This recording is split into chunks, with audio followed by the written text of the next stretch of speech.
शांति।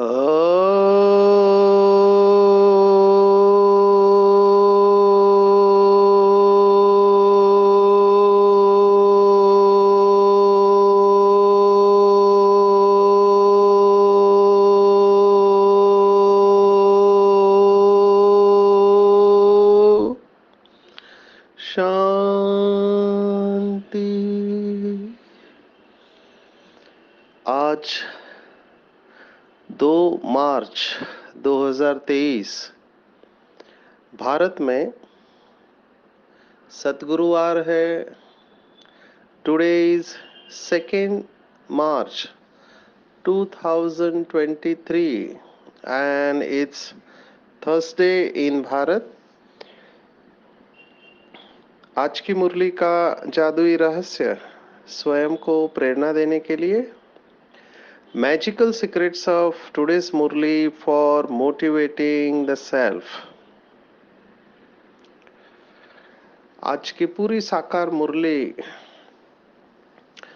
हम एक वाक्य में समराइज कर सकते हैं और वो वाक्य है, श्रीमत पर चलकर स्नेह और भावना की रस्सी में भगवान को बांधने वाले नंबर 1 श्रेष्ठ पुरुषार्थी। श्रीमत पर चलकर भगवान को स्नेह और भावना की रस्सी में बांधने वाले नंबर 1 श्रेष्ठ पुरुषार्थी। भगवत गीता को हम कहते हैं श्रीमद् भगवत गीता। श्रीमत हम सब जानते हैं क्या है। तो भगवान श्रीमत के आधार पर हमको मनुष्य से सर्वश्रेष्ठ देवता बना रहे हैं। मत अनेक प्रकार की होती है। एक मनुष्य की मत है, एक शास्त्रों की मत है, एक आसुरी मत है और एक देवताई मत है। तो ये सब मत हम इसको एक मत के अंदर इसको कैटेगराइज कर सकते हैं कि वो है परमत या मन मत। बाबा ने आज स्पष्ट कहा है कि जो मन मत पर चलते हैं उन्हें आगे चलकर कर्म कूटने पड़ते हैं, माना वो दुखी हो जाते हैं। मन मत के लिए बाबा ने दूसरा शब्द दिया है, माया की मत। शास्त्रों में हम सब जानते हैं कि कौरवों ने किन की मत ली और पांडवों ने किन की मत ली। कौरवों का एडवाइजर कौन था? दुर्योधन का। और युधिष्ठिर का, अर्जुन का एडवाइजर कौन था? तो दुर्योधन ने शकुनी की मत ली और पांडवों ने श्री कृष्ण की मत ली। ऐसे शास्त्रों में कहानी है। ये किसकी बात है? तो आज बाबा ने ये 2 शब्द इस्तेमाल किए, प्रीत बुद्धि और विपरीत बुद्धि। मत दोनों ने ली।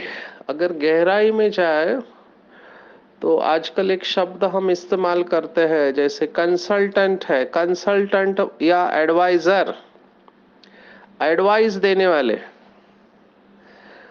अभी अगर आप वर्तमान समय का राजकारण देखो तो इन राजकारणियों को भी एडवाइस देने वाले होते हैं, एडवाइजर।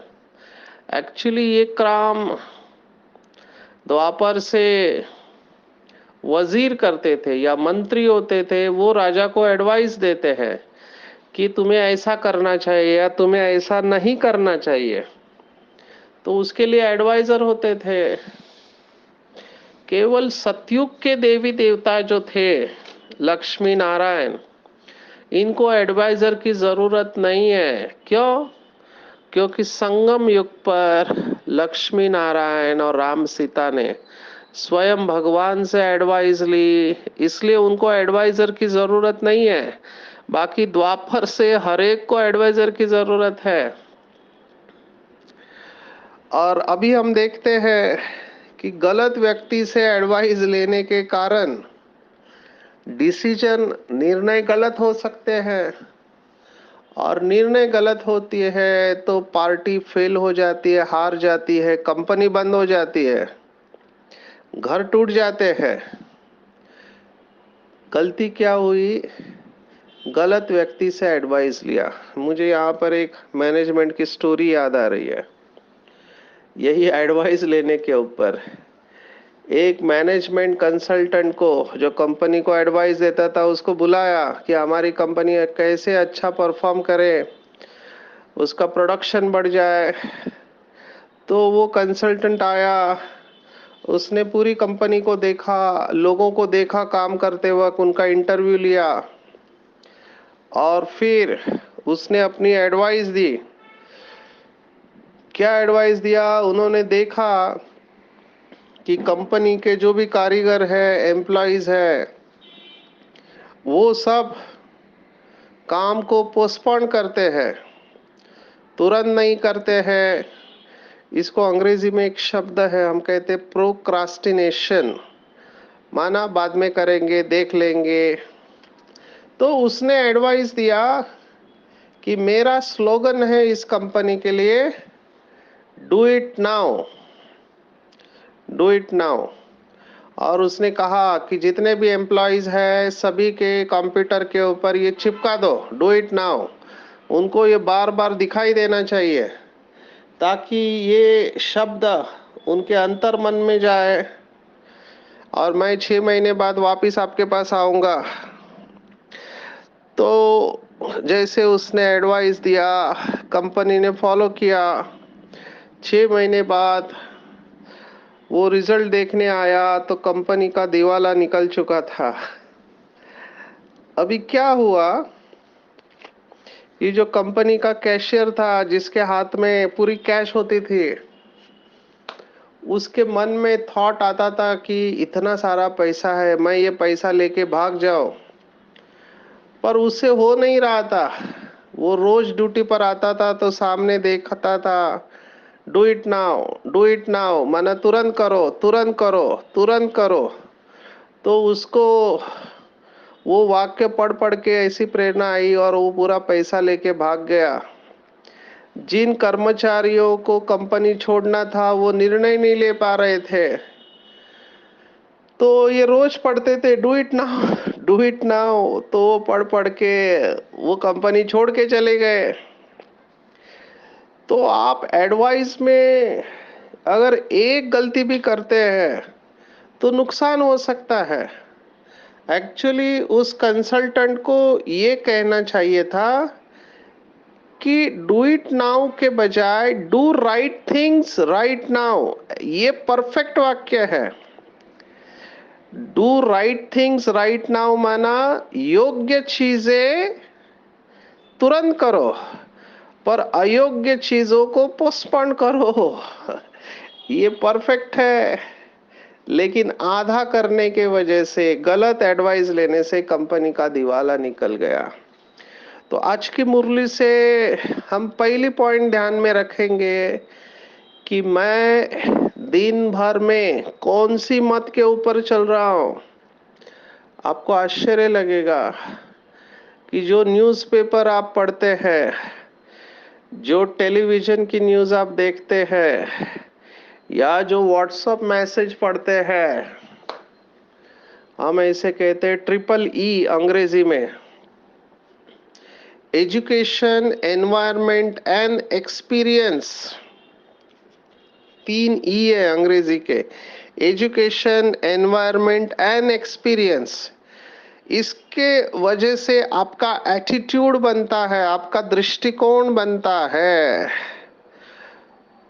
तो चारों तरफ से आपको मतों की हम ये कहेंगे भरमार है, बौछार है, आपके ऊपर मतें डाल दी जा रही है।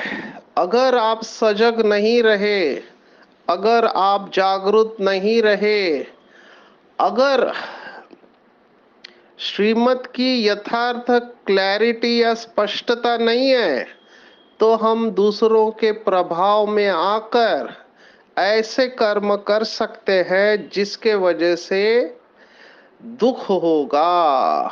मेरे पास बहुत सारे उदाहरण हैं। आपको बहुत संभाल के चलना है। ड्रामा एंड में है, सीता की गलती हम सबको याद है। सीता से गलती क्या हुई? बहुत सारी गलतियां हुई, 4 प्रमुख गलतियां हुई। उसमें सीता परख नहीं पा रही। सबसे इंपॉर्टेंट कि ब्राह्मण के वेश में माया आई है। बीके भाई बहने भी अलर्ट रहे। सीता हमारा ही यादगार है। सीता माना वो सब बाबा के बच्चे जो ब्राह्मण के वेश में आई हुई माया को परख नहीं पाए। ये मुझे बहुत इंपॉर्टेंट लगता है। इंपॉर्टेंट इसलिए है कि शायद आप दुनिया वालों की मत नहीं लो, क्योंकि हम समझते हैं कि दुनिया वाले समझदार नहीं है, वो शिव बाबा को जानते नहीं है, यहां से शायद आप बच जाओ।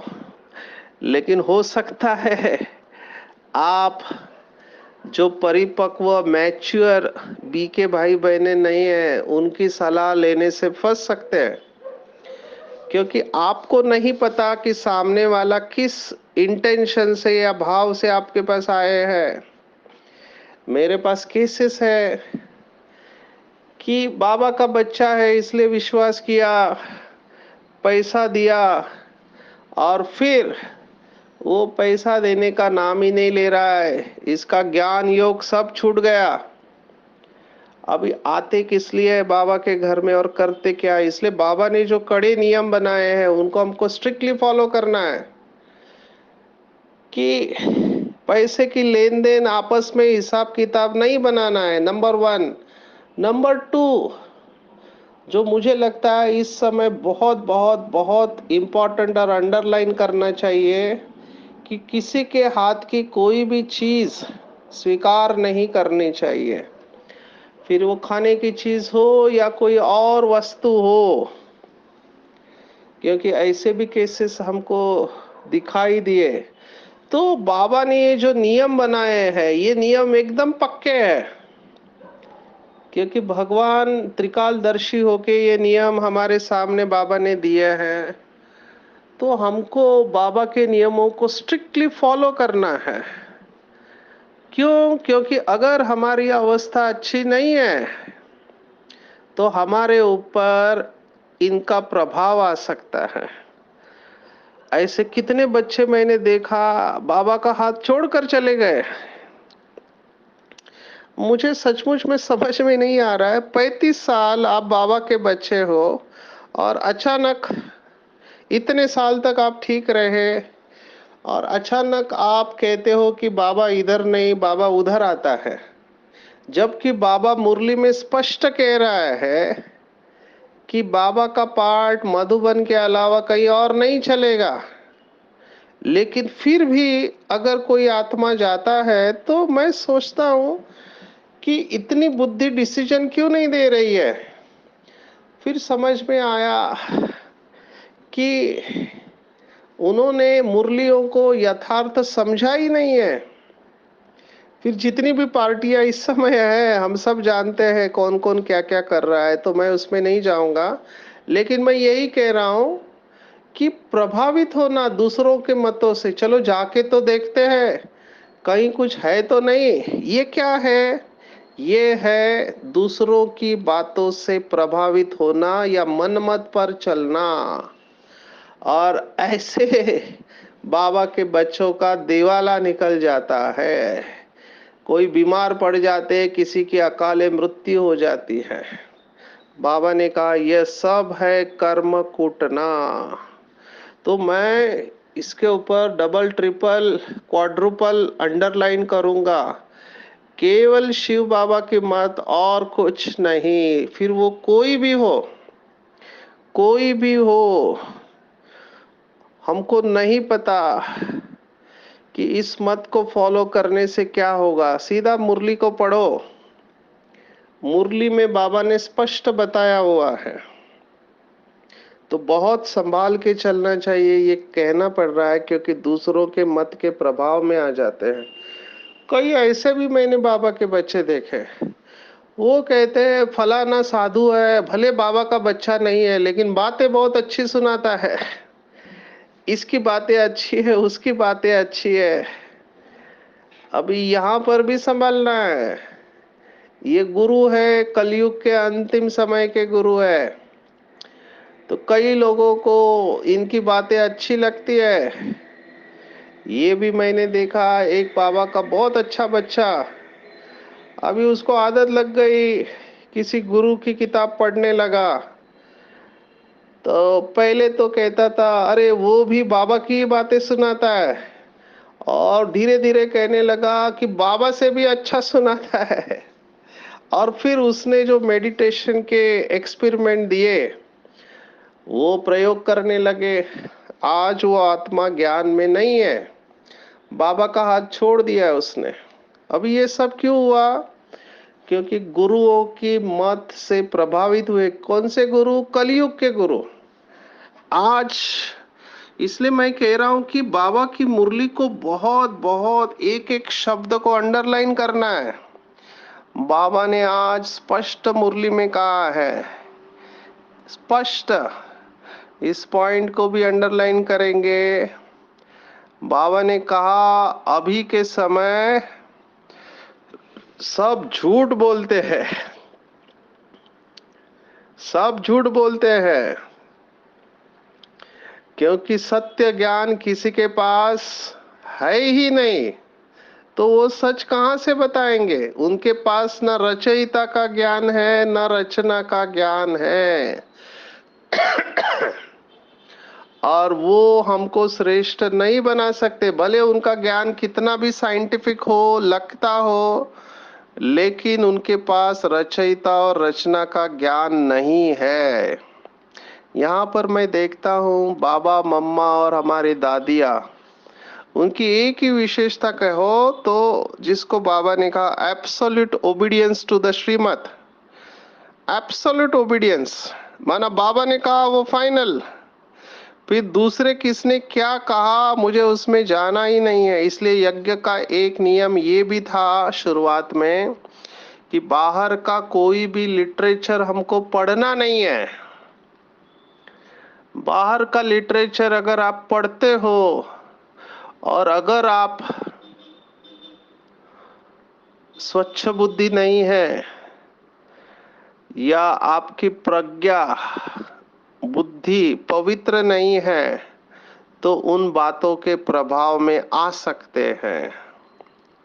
मेरे पास बहुत उदाहरण है। एक भाई अभी जिसके घर में गीता पाठशाला चल रही है, पढ़ा लिखा है, अच्छा पवित्र जीवन चल रहा है, कहीं पर पढ़ा कि अगर काम विकार में नहीं गए तो बीमार पड़ जाएंगे, आपको बीमारी हो जाएगी।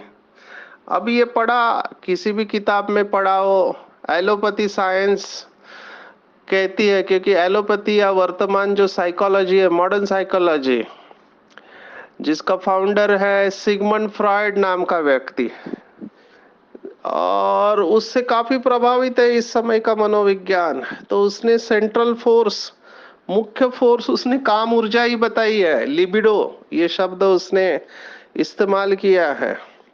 और उसमें ऐसा बताया है कि अगर आपने इसको यूज नहीं किया तो आप पागल हो सकते हैं। कई लोग कहते हैं कि इससे शुक्राश्मरी माना स्टोन हो जाते हैं। ये सब वर्णन है। अभी वो भाई डर गया, बोला कहीं मैं बीमार तो नहीं पड़ जाऊं। अभी ये क्यों हुआ? क्योंकि बाहर का लिटरेचर पढ़ा। फिर इंटरेस्टिंगली, लकीली, उधर मेरा क्लास था तो अभी सबके सामने तो ऐसे सवाल पूछ नहीं सकते, तो मुझे अकेले में पूछा।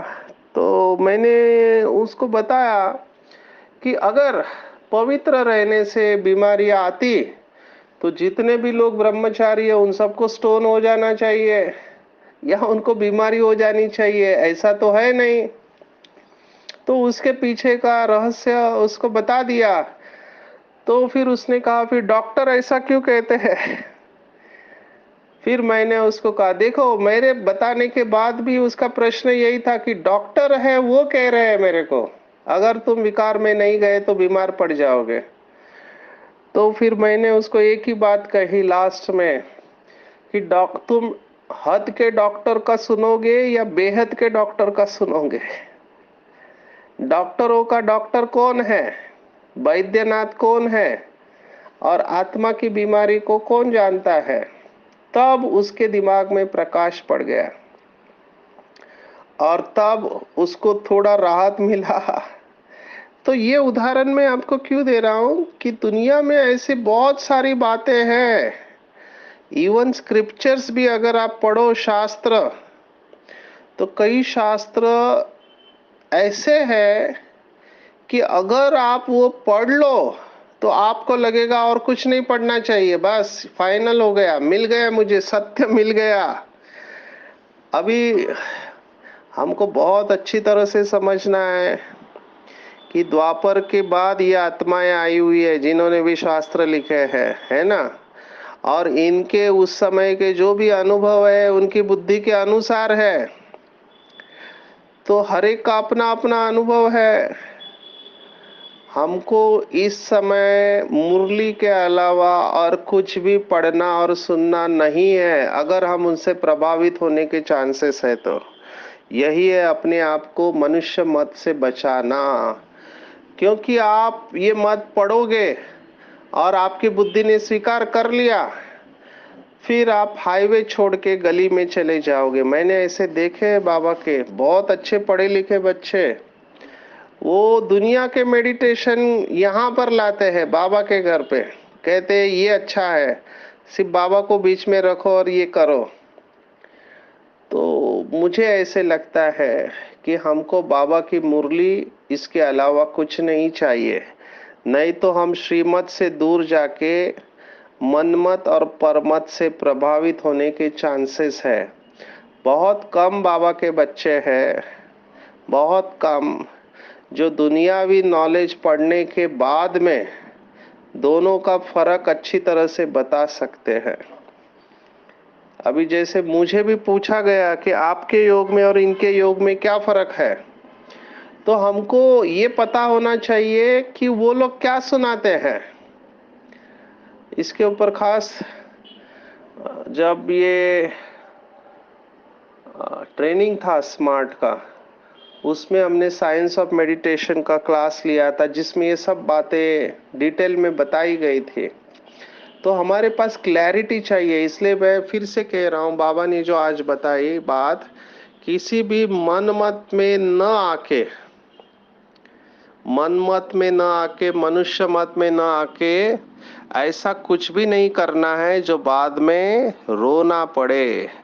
दूसरी बात जो मुझे इम्पोर्टेंट लगी आज, क्योंकि डॉक्टर है तो बहुत सेंटर पर जाते हैं, तो ऐसे बाबा के बच्चे मिलते हैं जो शब्द मुझे बिल्कुल अच्छा नहीं लगा, लेकिन बाबा ने आज वो शब्द इस्तेमाल किया है कि तुम्हें कभी भी तंग नहीं होना चाहिए।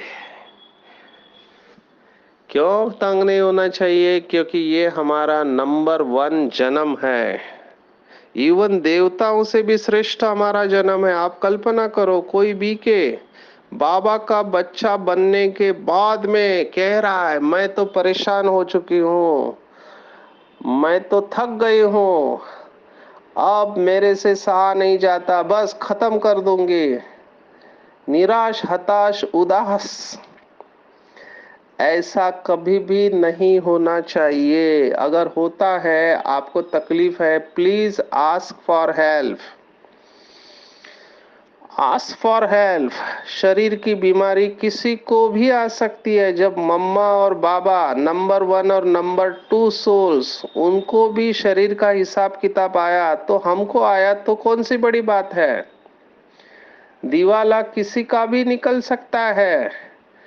तो दिवाला निकालना, बीमारी आना या और कोई भी पेपर आए, संबंधों का पेपर आए, पति का, पत्नी का, बच्चों का पेपर आए, हमको अचल अडोल बनकर, निश्चय बुद्धि बनकर उस परिस्थिति को बाबा की मदद से पास करना है, ना कि तंग होना है। बाबा को ये बात बिल्कुल अच्छी नहीं लगती। क्यों? कल्पना करो, देवताएं 16 कला संपूर्ण, उनको भी बेचारा बाबा उनके लिए शब्द इस्तेमाल करते हैं कि देवताएं रॉयल बुद्धू है, क्योंकि उनको दुख का पता ही नहीं है। न सृष्टि के आदि मध्य अंत का पता है, न भगवान को जानते हैं। तो बाबा ने उनके लिए शब्द इस्तेमाल किया, रॉयल बुद्धू।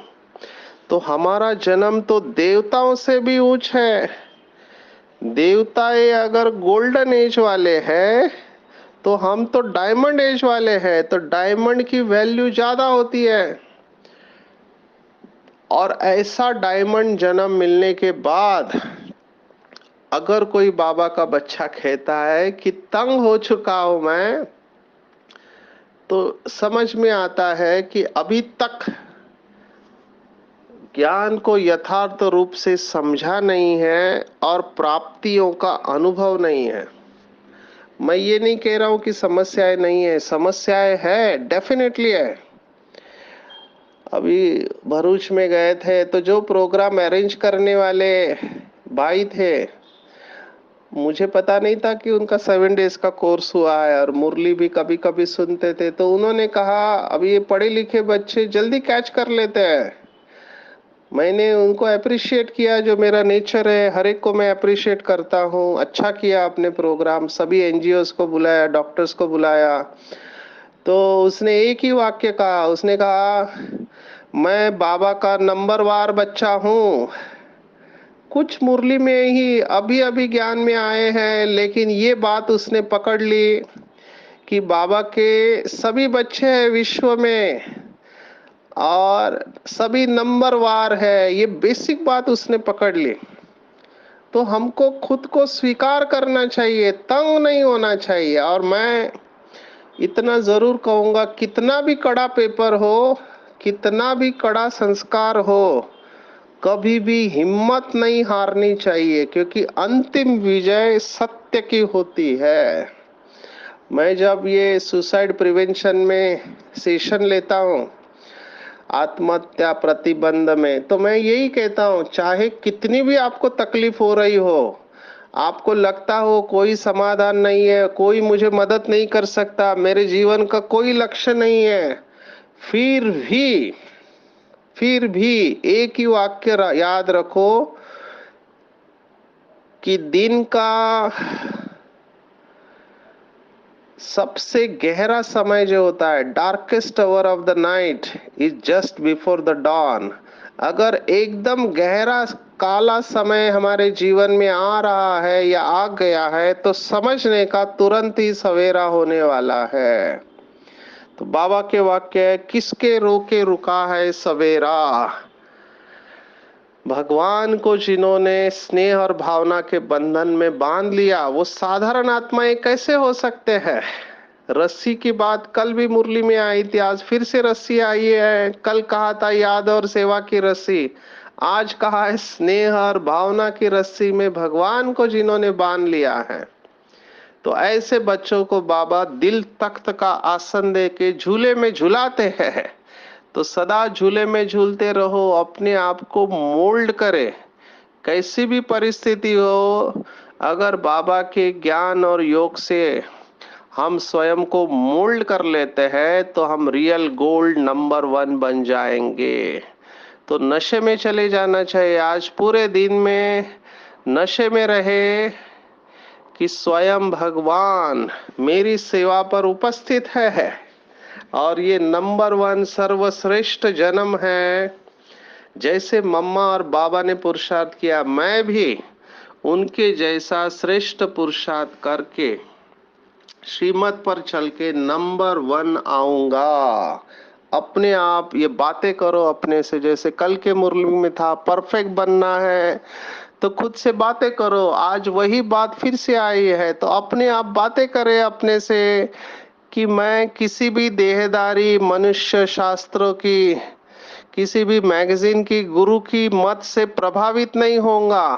केवल श्रेष्ठ श्रीमत पर चलकर मम्मा और बाबा को फॉलो करके नंबर 1 पद प्राप्त कर लूंगा। अच्छा, ओम शांति।